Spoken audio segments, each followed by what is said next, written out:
Hi everybody, Sisterscaleback coming in for my week 41 gastric bypass update. I'm going to put all my stats down below so that I don't waste so much time in my video going over all of them. But my update for this week is that I actually gained a few pounds. This time again, it is due to the water pill because I stopped taking it a week ago. You see, I'm in a catch-22. I'm trying not to take them because the doctors say I don't need them and my blood pressure is going too low when I do take them. But when I stop taking them, I gain weight from water. So what to do? What to do? It's driving me insane. So I finally just decided to bite the bullet and take the hit and just allow the gain to happen. And hopefully, in another week or two, it will normalize. I'm hoping. I'm not sure, but we'll see. No sense taking a water pill if you don't need it, right? Right. I have been painting. Jerry has been painting. Jerry has been doing most of the painting. But my whole house is in disarray. Everything had to be moved. And I've had a headache for the last few days because of the fumes, although we do have the low fume paint, but it's still enough to give me a headache. We just had Jerry's dad's 82nd birthday that we went to yesterday. This brings me to what I really want to talk about, and that's guilt. I have a lot of family members who are suffering health problems right now. Jerry's dad is actually, basically he's dying. He has, the elasticity in his lungs has stopped working, so eventually, within a month or so, he's not going to be able to breathe at all and he's going to die. There's nothing they can do about it. It's a disease elderly people get. So that's one thing. Some of you on Facebook may have seen my niece, Brienne. Had to have tests done on her kidneys. My niece Brienne has spina bifida, was born like that, has had 30 plus surgeries in her lifetime, mostly to do with her back. But this time, because they fused her spine at 16, she has a very short body, very long legs.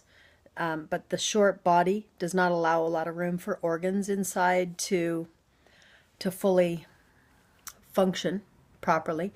And her bladder was backing up into her kidneys, which was causing her kidneys to fail. So for the longest time, they were just having her catheter. Well, that wasn't doing it good enough. So now she's going to have to probably get a colonoscopy bag, or no, coloscopy bag. I don't know what it's called, but a bag, you know, so that she never has to worry about manually using a catheter. Or one of the problems with her spinal surgeries is that they damaged some nerves in the last spinal surgery she had, which does not allow her to feel the urge to have to urinate. So if you don't feel it, you don't know you have to go, it just backs up.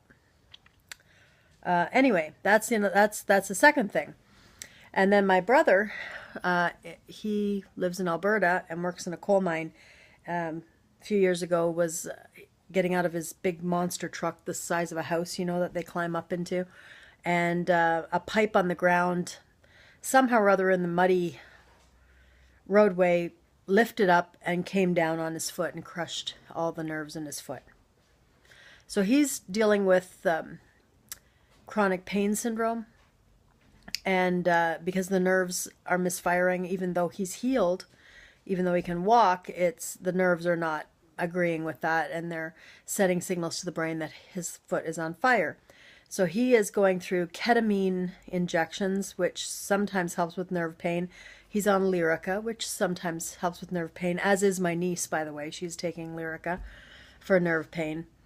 But those drugs cause a lot of other side effects, some of which are kidney and bladder issues. And so now my brother is having bladder issues as well. And it's just a big circle of everyone around me is not well.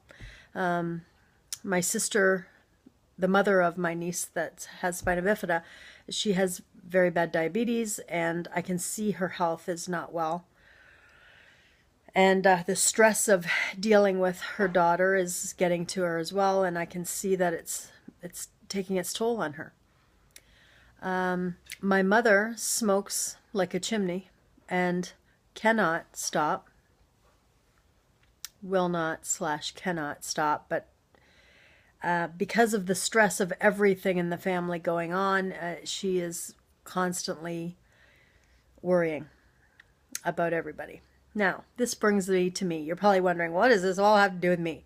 Well, the thing is, I'm doing well. I'm getting off my water pill because I don't need to be on it anymore. I've gotten off my diabetes pills. I've gotten off my other blood pressure pills. And I feel guilty.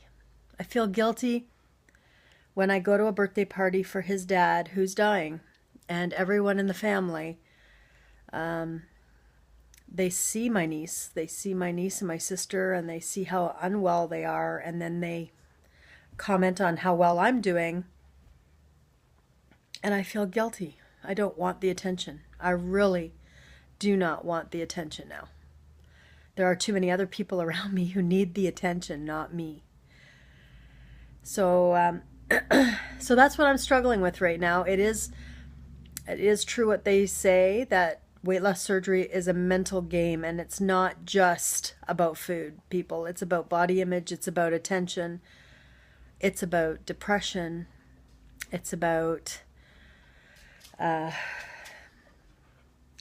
dogs that wake you up at 4 o'clock in the morning because they're old and they need to go out. And I mean, even my dog isn't well. So everyone around me is not well, and it's worrying me. And I try not to worry. I try to stay upbeat and positive, as most of you know. But it comes out in a short temper with my husband. It comes out in short temper with my dogs. Not that I ever hit my dogs, but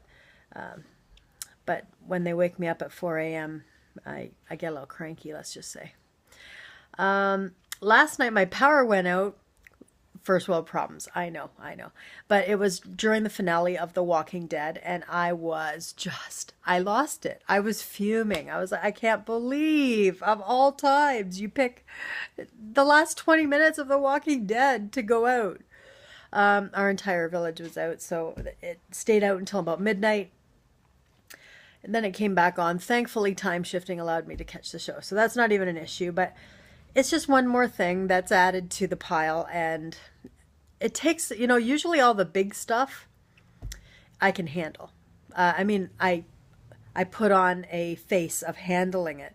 But when the little things happen, it sets me off. That's the way I am. But in any case, it's going to be a very busy week. We still have hanging all our pictures back up, doing some final touches with the paint.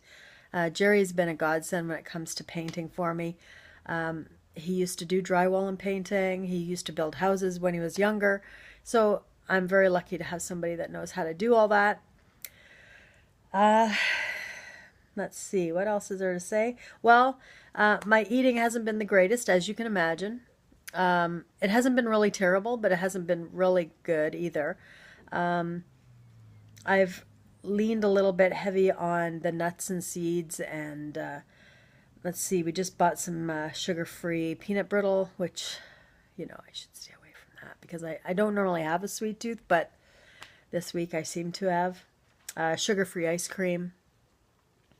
I did, however, manage to stay away from the cake and ice cream at the birthday party, which is good. Some of you on Facebook might have seen a picture I posted of my father-in-law trying to blow out 82 candles.